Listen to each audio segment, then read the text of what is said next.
Halo, Assalamualaikum warahmatullahi wabarakatuh. Salam sejahtera bagi kita semua. Semoga kita selalu diberikan kekuatan di setiap pertemuan atau di setiap aktivitas belajar kita. Memasuki aktivitas belajar 10 ini, pada aktivitas belajar 10 kali ini kita akan membahas tentang eksekusi jarak jauh dan protokol transfer file. Namun sebelum memulai aktivitas belajar 10, saya ingatkan kembali bagi Anda untuk menyelesaikan terlebih dahulu aktivitas belajar 8, di mana ada tugas 2 yang harus Anda kerjakan. Setelah mengikuti kegiatan ini, diharapkan Anda dapat menjelaskan tentang mampu menjelaskan, memahami, dan menjelaskan Simple Mail Transport Protocol atau SMTP, Multi-Purpose Internet Mail Extension, Port Office Protocol, Internet Message Access Protocol versi 4, dan cara kerja email. Mampu menjelaskan tentang Hypertext Transfer Protocol, web browser, dan web server. Lalu sekarang kita akan sedikit membahas tentang aktivitas belajar 10 ini, tentang eksekusi jarak jauh dan protokol transfer file. Yang pertama kita bahas tentang Telnet. Nah, Telnet ini memberikan interface pada suatu program di salah satu host atau disebut dengan Telnet Client untuk mengakses sumber daya yang berada pada host yang lainnya, atau bisa disebut dengan Telnet Server, sehingga klien akan merasakan melakukan kegiatan seperti pada hostnya sendiri. Seperti dianalogikan atau digambarkan pada gambar yang ada di samping saya ini. Lalu kita akan membahas tentang Remote Execution Command Daemon atau REXEC, merupakan server yang memperbolehkan menjalankan suatu perintah yang dikirimkan oleh suatu host melalui jaringan TCP/IP.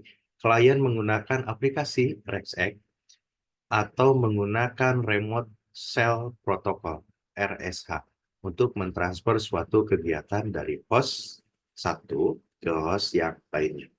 Lalu kita akan membahas tentang Secure Shell. SSH ini adalah protokol standar yang membentuk jalur yang aman pada komunikasi antar komputer. SSH menggunakan teknik enkripsi public key pada sistem autentikasi pengguna untuk mengakses komputer yang lain. SSH memberikan sistem enkripsi pada jalur yang digunakan sehingga memberikan tingkat keamanan data yang tinggi. Lalu kita akan membahas tentang VNC atau Virtual Network Computing. Jadi VNC ini sistem yang digunakan untuk melakukan pembagian sumber untuk desktop, di mana menggunakan protokol RFB atau Remote Frame Buffer yang digunakan untuk mengatur komputer lain secara jarak jauh. VNC mengirimkan informasi penekanan tombol keyboard dan klik pada mouse sehingga dapat mengontrol komputer lain pada jaringan dan menampilkan layar pada komputer pengontrol. Lalu selanjutnya kita akan membahas tentang Remote Desktop Protocol. RDP ini adalah protokol multi-channel yang memperbolehkan user untuk terkoneksi dengan Microsoft Terminal Service. Untuk klien, dapat dilakukan dari sistem operasi Windows dan sistem operasi yang lainnya seperti Linux, FreeBSD, dan macOS. Pada bagian server, aplikasi menggunakan port 3389. File Transfer Protocol atau FTP menggunakan TCP sebagai protokol transport. FTP server menerima koneksi pada port 20 dan 21. Diperlukan dua koneksi, yaitu koneksi untuk login menggunakan protokol Telnet dan koneksi yang digunakan untuk transfer file. Secara analoginya atau digambarkan pada gambar ada di sebelah saya. TFTP menggunakan protokol UDP. TFTP klien melakukan inisialisasi dengan menggunakan permintaan untuk read-write melakukan port 69. Kemudian server dan klien melakukan negosiasi tentang port yang akan digunakan untuk melakukan transfer file. Transfer TFTP adalah transfer file antar disk atau disk to disk dengan menggunakan API Send File. Sun Microsystem Network File System (NFS) adalah protokol yang dapat membagi sumber daya melalui jaringan.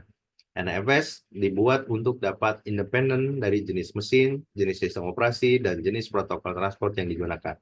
Hal ini dilakukan dengan menggunakan RPC. Demikian paparan singkat tentang eksekusi jarak jauh dan protokol transfer file. Saya ingatkan kembali, pada aktivitas belajar 10 ini, saya ingatkan bagi Anda untuk menyelesaikan terlebih dahulu aktivitas belajar 8, di mana ada tugas 2 yang harus Anda kerjakan. Demikian tentang eksekusi jarak jauh dan protokol transfer file. Mudah-mudahan Anda mampu menjelaskan dan memahami lalu menjelaskan kembali tentang Simple Mail Transfer Protocol, Multipurpose Internet Mail Extension, Port Office Protocol, Internet Message Access Protocol versi 4, dan cara kerja email. Lalu tentang Hypertext Transfer Protocol, web browser, dan web server. Demikian paparan singkat saya. Wabillahi taufiq walhidayah. Wassalamualaikum warahmatullahi wabarakatuh.